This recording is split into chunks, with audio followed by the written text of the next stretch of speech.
আসসালামু আলাইকুম এভরিওয়ান, কেমন আছেন? আশা করি ভালো আছেন। আলহামদুলিল্লাহ আমিও ভালো আছি। আজ কাঁচা কলা রান্না করব। কাঁচা কলাটা কেটে কুটে পরিষ্কার করে ধুয়ে নিয়েছি। রুই মাছ দিয়ে রান্না করব। রুই মাছ পরিষ্কার করে ধুয়ে নিয়েছি।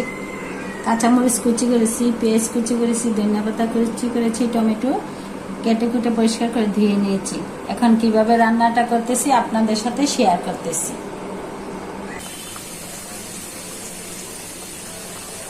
কলাটা বাপানো হয়ে গেছে, এখন ছেঁকে নিচ্ছি। দেখুন হলুদটা সাথে দেওয়া তো সুন্দর হয়েছে, কালারটা না হলে কালো হয়ে যায়।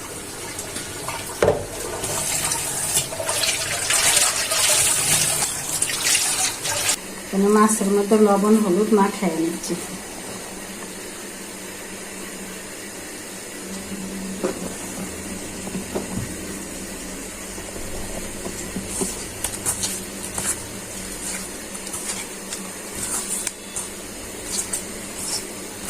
কড়াইটা গরম হয়ে গেছে, তেল দিয়ে দিচ্ছি মাছগুলো ভাজার জন্য।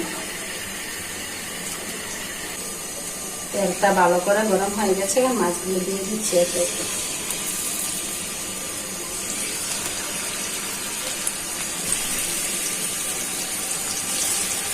মাছগুলো ভালো করে ভাজা হয়ে যায়।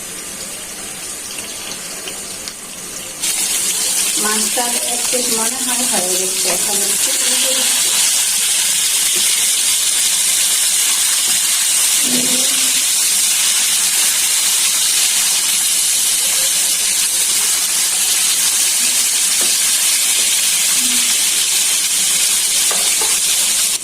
মাছটা ভাজা হয়ে গেছে সুন্দর করে।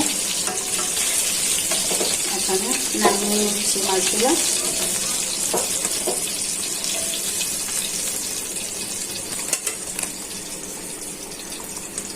সুন্দর করে ভাজা হয়ে গেছে, এখন তরকারিটা বসাচ্ছি। মাছ ভাজার তেলটা দিয়ে তরকারিটা রান্না করে নিচ্ছি। এখন ভালো করে পেঁয়াজটা ভাজা হয়ে যায়।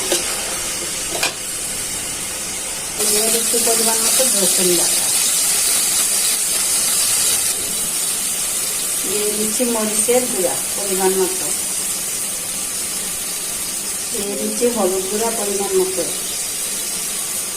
দিয়ে দিচ্ছি জিরার গুঁড়া পরিমাণ মতো। এখন ভালো করে মশলাটা কষিয়ে নিই। ভালো করে মশলাটা কষানো হয়ে গেছে। এই যে দেখুন তেলটা ছেড়ে দিয়েছি।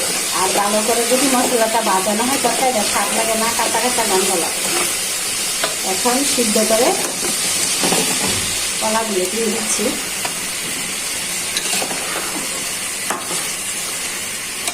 কলাটা তো সিদ্ধ করে আছে, তার জন্য টমেটোটা সাথে দিয়ে দিচ্ছি।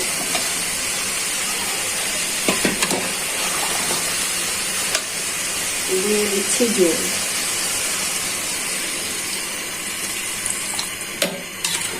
কাঁচা কলার তরকারি এমনিতেও ভালো, আর গরমটা বেশি রকম গরম করতেছি কিছুদিন ধরে, তার জন্য কাঁচা কলা তো টমেটোর তরকারিটা রান্না করতেছি।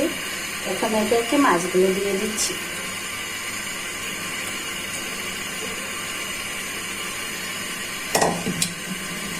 কয়েক টুকরা ফালি করা কাঁচামরিচ দিয়ে দিচ্ছি। রেখে দিচ্ছি ভালো করে সিদ্ধ হয়ে যাবে।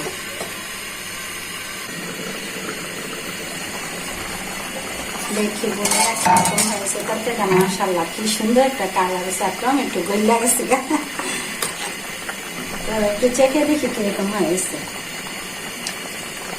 মাশাআল্লাহ লবণময় সবকিছু ঠিক আছে, ভালো হয়েছে। এখন ধনিয়া পাতাগুলো ছিটিয়ে দিচ্ছি। তো বোনেরা এই গরমে বেশি বেশি পানি খাবেন, সবাই সুস্থ থাকবেন, ভালো থাকবেন। আমার জন্য দোয়া করবো, আমিও আপনাদের জন্য দোয়া করি। সবাই সবার জন্য দোয়া করবেন, আমার পাশে থেকে সাপোর্ট করবেন। আল্লাহ হাফেজ।